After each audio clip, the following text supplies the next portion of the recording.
Yeah. I'm confident in all my shots, just to being me who I am. And, I practice that shot every day. Just coming down, just playing around, and just sticking it from deep. I did it pregame today. So I think, I just seen it as another regular shot. It had just happened to be a game winner. Do you guys like it that you just rush it out, don't try to call timeout, set anything up, you just go? Yeah, because if we call a timeout, that gives them a chance to set a defense. Get a set defense, and without a timeout, I think we just kind of go on the fly, and they kind of have to scramble. They try to put number 14 on me for a long part of the game because he was longer. It was hard for me to get by him and things like that. They played great defense, but at the end they had, I think it was number 11. Yeah, Griffin. He was guarding me. It was either 11 or the other guard. He was guarding me, and we're about the same height, so it was kind of easier for me to shoot over the top of him. Brendan, it wasn't the first time you've hit a shot in that type of circumstance against Wyoming last year, similar situation. Does the fact that you've done this before, you've hit game winners, give you any more confidence when you're actually in the moment? Yeah, it does. When the ball goes through, we played great defense. Deion contested the shot, and he had a great layup, But, when that clock's rolling down, I like to have the ball in my hands because, I've been in that situation before, and I'm confident, I can make those type of shots. How are you feeling after that injury? You went down pretty hard. Oh, man, my body feels crazy right now, but nothing the ice bath won't fix, after this. But I hit my head pretty hard, but I'm a competitor, and, I had to get back out there and fight for my team. Do you think that had anything to do with missing those 3 of the 4 free throws down the stretch for you? Maybe just I'm not going to make no excuses for them. I feel like 3 of them were halfway down. The 3 I missed were halfway down and, popped out. And I feel like that's the story. A lot of my shots are halfway down and out. So, it happens. I'm glad we, were able to come out here with a win. How important is it for this team to get this win going into conference play, to get above 500, have a little momentum now 3 in a row? Man, it's very important. I know people wrote us off and things like that, but, this team will, scratch and claw, to the end. So, it's very important for our confidence, and, especially going to play Boise on the road on, Wednesday. It's tough to play there, and we always have troubles. But with us being so close as a team, never, one person stepping outside our circle, I think we should be just fine. Besides winning in a way like this, does it feel any better because you've lost these guys 2 years in a row and you've been there? Oh man, it feels great. Yeah. A lot of new guys don't understand. But my freshman year we lost. They came in here and put on the show, and last year they was tip dunking the ball all over our heads for 21 offensive rebounds. So it feels very good to beat this team. They're a very good team. They're a product of their schedule, really. They beat some good teams. So this team is not a team to sleep on. We fought to the end and came up with a W. Is this the kind of game you guys needed coming into conference play? Oh yeah, this is the game we need, especially at home. Them testing us on our home court. We didn't shoot the ball well. So this speaks volumes to how we can play without shooting the 3 well. Yeah, exactly what Prentice just said. That's Larry's big coaching philosophy is be able to give yourselves a chance to win when you don't shoot well. Mm-hmm. Does a game like this kind of just reinforce that for you guys, that you can be this bad, especially from 3? You guys are really struggling to reinforce that for you guys. Yeah, it just makes it a clearer picture for us. And, if we listen, Coach, everything's going to work out pretty much. We play defense well. The offense is going to come, or we're just going to have to out-defense them. So everything's worked out pretty well. Is it kind of nice to have a close game come down to the wire like that, heading into conference play, where a lot of those games are going to be like that? Because you guys only had one other game really kind of towards the end like this. Yeah, I think it's going to help us because, everything is about experience in life. And that's just another experience milestone for us. So when it comes down to that situation, we know exactly what to do and how to play certain situations. Prentice, how do you think you guys' non-conference schedule is going to prepare you guys for conference play? I think it'll help a lot, especially with the teams we played and the places we've been. Traveling, being fatigued and things like that, having to play through fatigue. It helps us mature. From the time we left from the Bahamas, we were a very immature team. To the time now, I think we've matured a lot. Even tonight it shows how we, shot the ball terribly, but, we never put our heads down. We always just, fought and clawed back to win this game. So I think our schedule helps us mature, and I think that, that's what this team needed, especially early. I feel like the league, especially the top half, maybe is a lot better than it was last year. Yeah, I think the league as a whole is a lot better. There's no slouch teams. There's not really any slouch teams anymore, and you're gonna have to bring it every day, home or away, because anybody can knock anybody off. Prentice, you mentioned maturity. Do you think something that comes with maturity is that more consistent scoring? It seems like you guys have a couple minutes where you hit everything, and then a couple minutes where you can't hit anything. Yeah. Do you think as that maturity comes, it'll be kind of more in the middle the whole time rather than the top? Or the Yeah, bottom? Yeah, I think as we get along in the season, those stretches get shorter and shorter. I think every team runs into those stretches where 2 minute stretch where you can't score, 3 minute stretch you can't score. But we go 7 to 8 minutes at a time and don't get a basket. Yeah. So I think maturity will do us justice. Knowing when to get the ball inside, get to the free throw line, things like that. And this team is still trying to gel. This team is still. We're 7-6 right now. We got a lot of basketball to play. With a lot of new guys. So I think by the time February comes around, y'all see a totally different team. Brendan said the first 9 minutes, you guys probably couldn't have played much better than you did. You were getting easy baskets. You had assists on you had 9 assists on your first 10 baskets tonight. You get a ton of blocks at the other end, forcing turnovers, making it tough for them. Then you kind of got out of that a little bit, but that first 9 minutes, what do you guys have to do to try to play that way a whole game? What will it take to get that kind of consistency? I think sometimes, we want to make the big play, the nail in the coffin type play, on a run like that. So I think, everyone tries to make it, and then we, get into a domino effect that everyone starts shooting threes, I think, we were 5 for 6 from inside, and then our next 4 shots were threes. So it was like, everyone wanted to make that big play to put us up 13 or however many points it was at the time.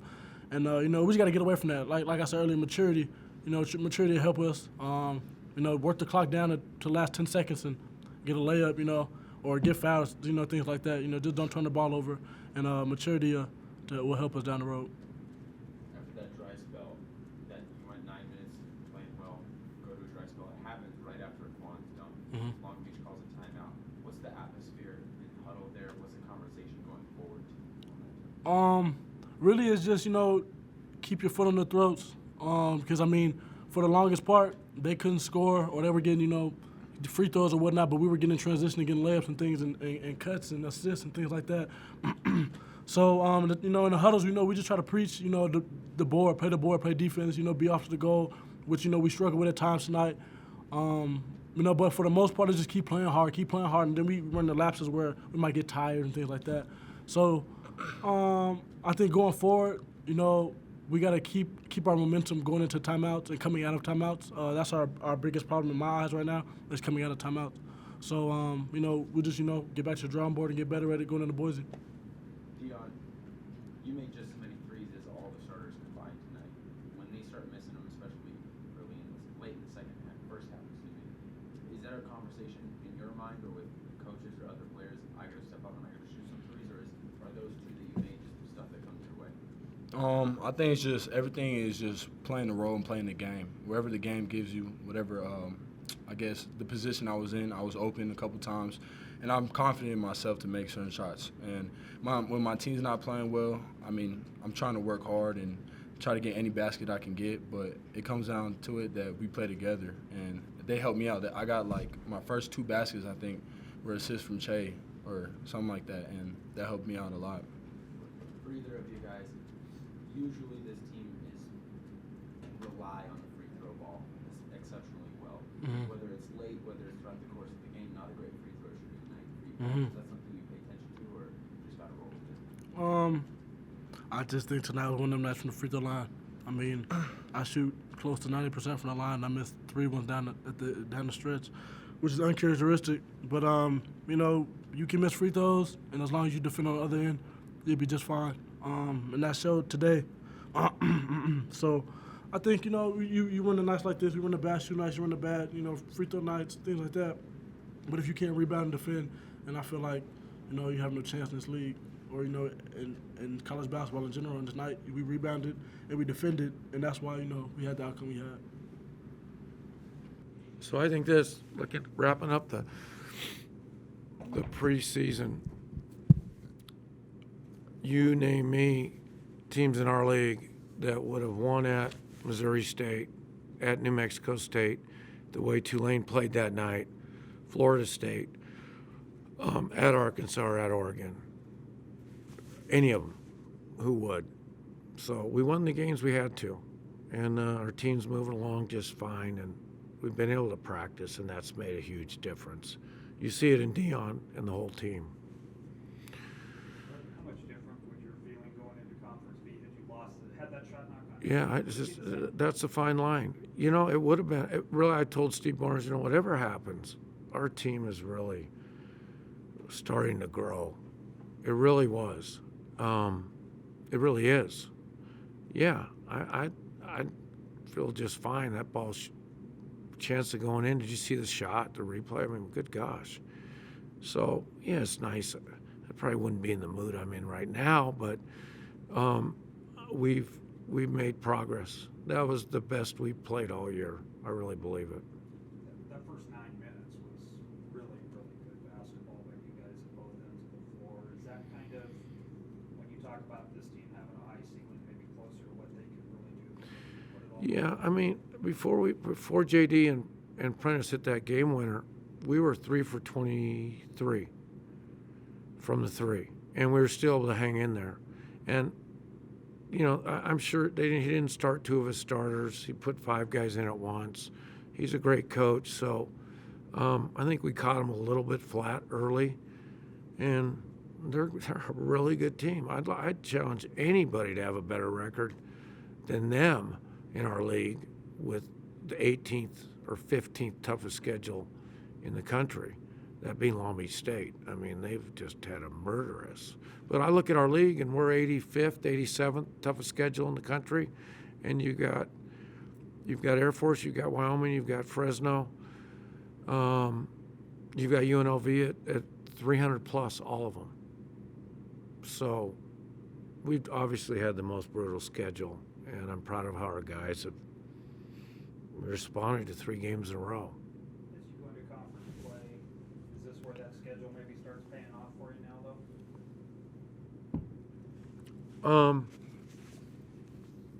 I think we'll just, we won't be at our best against Boise, hopefully in February. But it won't hurt. I mean, it's not like we're going to go into a place that's any tougher than the places we've been in. So, but they're really, really good. And we got some good players. And, but yeah, it doesn't hurt, the schedule. It doesn't hurt. Did you want Prentice taking that shot? I just told him we're not going to take a timeout. I don't believe in it. And just play basketball. But you got to get the ball, if they score, but I didn't know when they would score. We're not going to take a timeout. You're going to take it out fast. And what I thought was terrific was that Prentice, a lot of guys just chuck it at half court when they really could go even farther. He had great timing to get within his range and make a shot. Is that because it's something he's practiced or something he's done before, like he did against Wyoming last year too? You're right. He's very aware of the time. Well, I think Prentice made his shot in half court against Wyoming. It was a half court. But you've seen so many guys like Raekwon. Raekwon has the speed in the first half to go length the court and lay it up, and he pulled up short. So to have the presence of mind to see the clock and know when to shoot it, and it was an amazing play. One of the better plays I've seen since I've been here. Why do you prefer not to call timeout in that situation? Obviously, it's worked out well. I just got it from everything I do. I've stolen. I got it from Jerry Sloan. Now you had John Stockton and Karl Malone. But I just think it gives the team a chance to set their defense up. And okay, let's say we would have faced a press. I mean, really, we throw it in, you got 3 seconds, you're at half court, you just chuck it. I just think it doesn't give a team a chance to get your defense set. And we do practice that. We do practice time and score. Okay, you're down 1, 4 seconds to go, and not enough. It's one of my weaknesses as a coach, but I've always, ever since I met Jerry Sloan, coach of the Utah Jazz, I've developed that. And you hear a lot of criticism from, it was great tonight, but, what if it didn't go in? I just think players make plays, and we got it in the hands of the right guy. You mentioned the three-point performance and you guys being able to overcome that. Does that reinforce to the guys that your philosophy, if they stick to that and they do things the right way, they're going to come out? Yeah, I don't think there's any question that team is buying in more and more each day, and this only proves. I've always said, Sean, that you can. I've seen. I've seen Steph Curry go 2 for 19. Even the best of the best are going to have bad nights, and you're never going to be guaranteed you can shoot it every night like tonight, but you can guarantee that you can be off to the goal, play the play the right way. So yeah, I think it's only more of a reinforcement because face it, we're out of those other games. I mean, we got boat raced at Oregon, we got boat raced at Arkansas. I mean, so yeah, I think it's a buy-in tool that will help. You seem particularly not on the same page as the refs today.